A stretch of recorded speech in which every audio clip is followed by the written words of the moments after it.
के भारत की बात करते हैं तो यकीनन वो एक विकसित राष्ट्र होगा, इस संकल्प के साथ पूरा देश हिंदुस्तान आगे बढ़ रहा है। लेकिन इतिहास के झरोखे से खुद हमने अपने लिए क्या निकाला है, इतिहास के क्या पुनर्व्याख्या की कोशिश की जा रही है, क्या एक राष्ट्रवादी इतिहासकार अब इतिहास को बदलने का प्रयास कर रहे हैं। वैसे अटल बिहारी वाजपेयी के शब्दों में अगर 2047 की व्याख्या करने की कोशिश करें, स्वप्न देखा था कभी वो आज हर कड़कड़ में है, एक नया भारत बनाने का इरादा मन में है। अटल जी ने यह भी कहा था कि भारत एक जीता जागता राष्ट्र पुरुष है, यह अर्पण की भूमि है, तर्पण की भूमि है, ज्ञानियों की भूमि है। लेकिन क्या जब ज्ञान की बात होती है तो विचारधारा के स्तर पर हमारे जो विद्वान हैं वो बढ़ जाते हैं। कई ऐसे सवाल हैं जिसका जवाब तलाशने की कोशिश करेंगे। विक्रम संपत जी, बहुत शुक्रिया एबीपी नेटवर्क के इस मंच पर आने के लिए और आज के इस महत्वपूर्ण सेशन के लिए बहुत शुक्रिया। धन्यवाद चित्रा जी। सेशन का शीर्षक है इंडिया 2047 और किसी भी मैच के ओपनिंग बैट्समैन पे बहुत दबाव रहता है कि बहुत सारे रन्स पहले से बना लें, स्पेशली जब last batsman is the star of the match. तो और बहुत अच्छा लगा कि दो द टॉपिक इज इंडिया 2047, हम अगर गाड़ी भी चला रहे होते हैं तो रेयर विंडो में हमें देखते रहना चाहिए। हमेशा वहीं पे अगर नजर टिकी रहे तो एक्सीडेंट हो जाएगी, पर थोड़ा तो रेयर विंडो पे नजर होना बहुत ही महत्वपूर्ण है अच्छी तरह से गाड़ी आगे जाने के लिए। तो आई थिंक एक राष्ट्र के सफर में जब हम भविष्य की बात करते हैं तो अतीत को जाने बिना हम कहां से आए, हम कहां तक पहुंचे, हमारी क्या उपलब्धियां रही हैं जिनके लिए हम एक लेजिटिमेट तौर पे गर्व कर सके अपने अपनों पे और अपने पूर्वजों पे, और हमने ऐसी कौन सी घातक गलतियां की जिसका बहुत बड़ी कीमत हमको चुकानी पड़ी और जिसको हमें कभी दोबारा इसको दोहराना नहीं चाहिए। आई थिंक ये सारे प्रश्नों का उत्तर जो है इतिहास ही हमें दे सकता है, और इतिहास पे जिसने कब्जा किया है, ये हमारे उपनिवेशी जो शासक थे वो बहुत अच्छी तरह से इसको जान गए थे कि इतिहास पे जिसका कब्जा होता है वही भविष्य और वर्तमान और भविष्य दोनों पे भी आधिपत्य स्थापित करता है। जॉर्ज ऑरवेल ने कहा था कि he who controls the past controls the present and the future, और उन्होंने ये भी कहा था कि किसी भी समुदाय जन समूह को अगर आपको परास्त करना है या उनको नष्ट करना है तो एक बहुत ही सटीक और सही उपाय यही होगा कि उन्हें अपने ही इतिहास से उनको वंचित किया जाए या उसको विकृत तरीके से दिखाया जाए।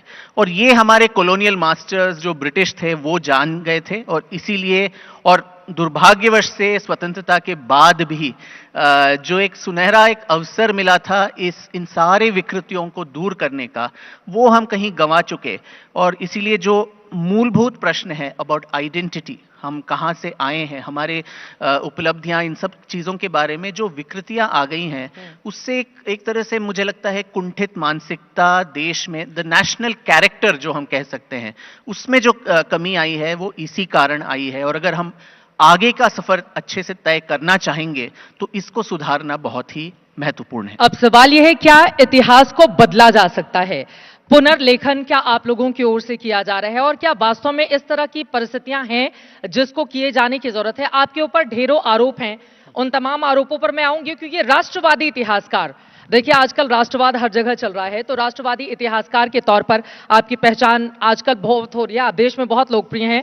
लेकिन मौजूदा वक्त में चूंकि पाकिस्तान को लेकर भारत के बहुत सारे कंसर्न हैं, और जब भी हम आधुनिक इतिहास की बात करते हैं तो फिर पाकिस्तान का जिक्र अलग अलग रूपों में आता है। मौजूदा जो स्थिति है उसको किस तरह से देखते हैं? हमने इतिहास में वो कौन कौन सी गलतियां की कि आज हम पाकिस्तान के साथ इस जगह पर खड़े हुए हैं जो बार बार हमें परेशान करता है दहशतगर्दी के जरिए? देखिए, ये एक मानसिकता भी है जो सिर्फ आज की नहीं है, कि एक समूह है, हम एक ऐसे सभ्यता से आते हैं जहां हमें समझाया जाता है कि एकम सत्य विप्राह बहुधा वदंती, एक सत्य है, उस सत्य तक पहुंचने के अलग अलग रास्ते हैं और हर रास्ता जो है जायज है, कि कोई एक रास्ता दूसरे रास्ते से अधिक महान नहीं है। अगर आपसे कुछ भिन्न मत है मेरा, तो वाद विवाद और चर्चा के द्वारा मैं आपको अपने मत तक आपका मत चेंज कर सकता हूं। पर बलपूर्वक या हिंसा के बल पे मैं आपको अपनी तरफ नहीं लेके आ सकता। यही है आप इतिहास में देख लीजिए, शंकराचार्य जी जो 3 बार दिग्विजय यात्रा में गए और अलग अलग जगहों में जिन जिन लोगों के साथ उन्होंने चर्चा की, मंडन मिश्रा वगैरह, वो वाद विवाद से उन्होंने अपना पक्ष रखा। पर इसके बिल्कुल विपरीत जो सनातन सभ्यताएं भारत में उपजी, उसके बिल्कुल विपरीत कुछ ऐसी मनोभावनाएं हैं जो बोलती हैं कि माई वे और द हाईवे, मेरा ही रास्ता सही है, जो मेरा रास्ता नहीं मानता है वो उसको अलग अलग उपाधियां दी जाती हैं, इन्फिडेल्स, पेगन्स, काफिर, और इन लोगों के साथ जिस तरह का बर्ताव करना है, उनका धर्मांतरण जबरन करना है या फिर प्रलोभन देके करना है, उनके जो पूजा स्थल है उनको गिराने हैं, ये कोई मध्यकालीन विचारधारा नहीं है चित्रा जी। हम पूरे विश्व ने देखा कि बामियान बुद्धास को किस तरह लाइव टेलीविजन पे उनका खंडन किया गया। तो ये जो मनोभावना है वो कोई मध्यकालीन नहीं है। आज जो पाकिस्तान में हो रहा है या बांग्लादेश में जो हो रहा है, वहां दोनों जगहों पे जो अल्पसंख्यकों की, खासकर हिंदुओं की जो जनसंख्या वहां पे गिरी है, उसका क्या कारण है, तो वो भी हमको, we have to address that bull in the room, the elephant in the room squarely. उसको गोल मटोल करके यहाँ वहाँ being politically correct doesn't always help. और आपने बोला राष्ट्रवादी इतिहासकार, तो आज राष्ट्रवाद और राष्ट्रवादिता एक गाली सा बन गया है। पर ये विडंबना ये है कि ब्रिटिश सरकार के दौरान भी अब जो उन्होंने इतिहास लिखे, जेम्स मिल नामक एक स्कॉटिश इतिहासकार ने भारत का इतिहास लिखा, भारत के इतिहास को बहुत ही निकृष्ट तरीके से उन्होंने प्रस्तुत किया। उसके विपरीत उनको जवाब देते देते महाराष्ट्र से बहुत सारे इतिहासकार एनोनिमसली उन्होंने लिखा, क्योंकि शासन ब्रिटिश का था, उनके खुलेआम से वो विरोध नहीं कर पाए। तो the first Hindu, the second Hindu, anonymously उनके एक एक पक्ष का खंडन करते हुए उन्होंने एनोनिमस आर्टिकल्स तब के समाचार पत्रों में लिखा। और उसी के द्वारा पहले महाराष्ट्र में और फिर बंगाल में राष्ट्रवादी इतिहास की जो धारा थी वो पनपी थी। आप सर जदुनाथ सरकार ले लीजिए, आरसी मजूमदार, वीके रजवाड़े, भांडारकर, बहुत सारे ऐसे, रघुवीर सिंह, इन सबका एक तबका। विडंबना की बात यह है कि अंग्रेजी शासन में राष्ट्रवादी पक्ष रखने का एक स्वतंत्रता थी, पर स्वतंत्रता के बाद राष्ट्रवादी इतिहास का पूरे तबके को जिस तरह से कुचला गया और एक ही विचारधारा, जो मार्क्सवादी विचारधारा पे आधारित जो इतिहास लेखन है, उसको खासकर अपने एकेडमिया में, जो विश्वविद्यालयों में और स्कूलों के पाठ्य पुस्तकों में जिस तरह से प्रस्तुत किया गया, एक ऑल्टरनेटिव पर्सपेक्टिव की जगह ही नहीं रही। आप पूछ रहे थे कि क्या इसका पुनर्लेखन किया जा सकता है? बिल्कुल, गलतियों की गुंजाइश नहीं होगी उसमें। नहीं, देखिए, जो अतीत में हुआ, अगर हमें वो सब पहले से पता है पूरी तरीके से, तो उसमें संशोधन करने की या मेरे या किसी और इतिहासकार की जरूरत ही क्या है? सबको अगर सब कुछ पता है, तो ये सब्जेक्ट ही ऐसा है कि इस पे पुनर्शोध रहना चाहिए। और जैसे जैसे नए नए स्रोत आए, नए नए जो लीड्स आए, ये एक सब्जेक्ट ये डेवलप होता रहेगा। इसमें बदलाव आना बहुत ही सहज बात है, पर जो भी बदलाव आएंगे उसको तथ्यों के आधार पे होने चाहिए, न कि रेटोरिक पे या राजनीतिक तौर से प्रेरित होके। लेकिन बार बार यही आरोप लगते हैं कि राजनीतिक तौर से प्रेरित, चाहे वो नेहरू के कालखंड का रहा हो या 2014 के बाद का कालखंड, इन दोनों को अगर तुलनात्मक तौर पर मैं देखूं कि उस दौर का इतिहास अलग तरीके से, हम अगर अपने स्टूडेंट, बहुत सारे समय बच्चे हमारे साथ हैं, हम प्राचीन इतिहास पढ़ते हैं, मध्यकालीन इतिहास, उसके बाद आधुनिक इतिहास, और फिर मौजूदा सरकार पर आरोप लगते हैं कि 2014 के बाद का इतिहास वो अलग तरीके से पढ़ाने की कोशिश करती है और आप जैसे इतिहासकार उसमें मदद कर रहे हैं। जो इस सरकार के समर्थक हैं वो तो सरकार को आड़े हाथों लेते हैं कि 11 सालों में उन्होंने एक भी पाठ्य पुस्तक का कुछ भी बदलाव नहीं किया। अभी तो किया ना 7वीं के बच्चों, अभी 11 साल के पश्चात।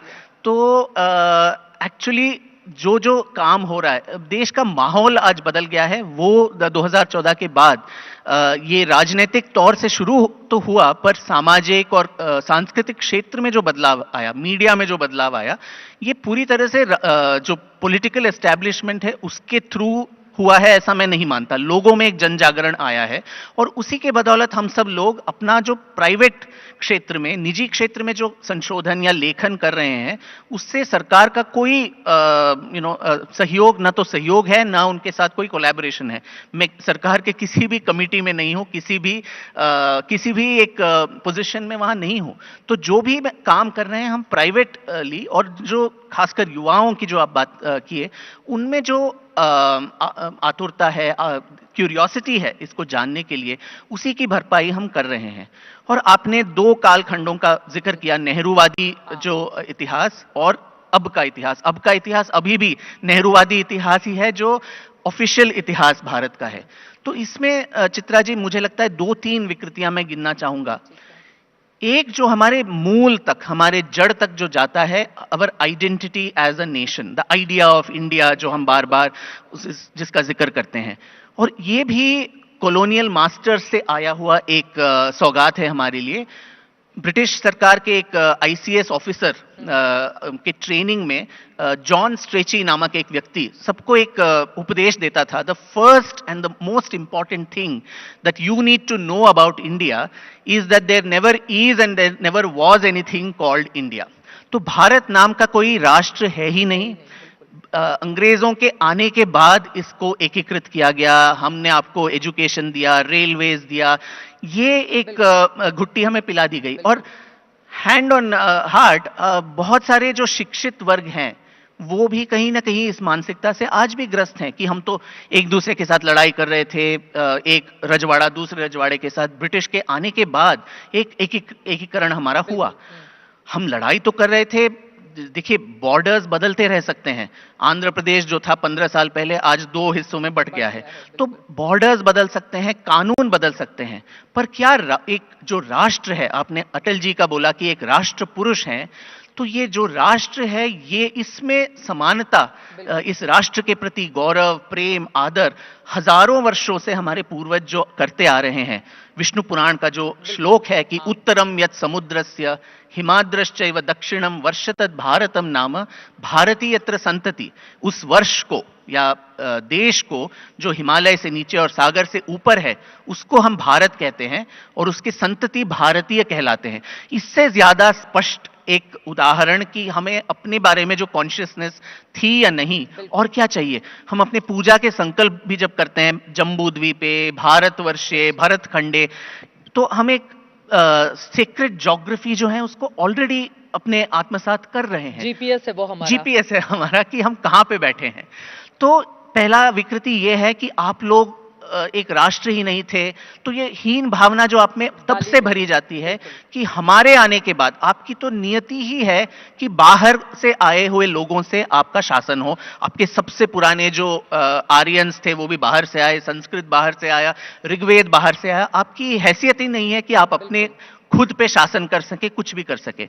तो ये जो चीज आज भी हम में है, ये आई थिंक फ्यूचर जो भविष्य के प्रति हम जब अग्रसर होते हैं, इसमें एक बहुत बड़ा रोड़ा खड़ा। तो आजादी के बाद क्यों नहीं इस पर काम किया गया? आपने आरोप लगाया कि अगर हम मुगल कालीन वक्त छोड़ दें, अंग्रेजों का छोड़ दें, लेकिन आजादी के बाद, खासतौर से संविधान लिखे जाने के बावजूद, इस पर, इतिहास पर क्यों नहीं काम किया गया? देखिए, आजादी के बाद जिन लोगों ने खासकर इतिहास लेखन वगैरह में रुचि रखी, उनकी बहुत ही एक संकुचित एक विचारधारा और मानसिकता थी।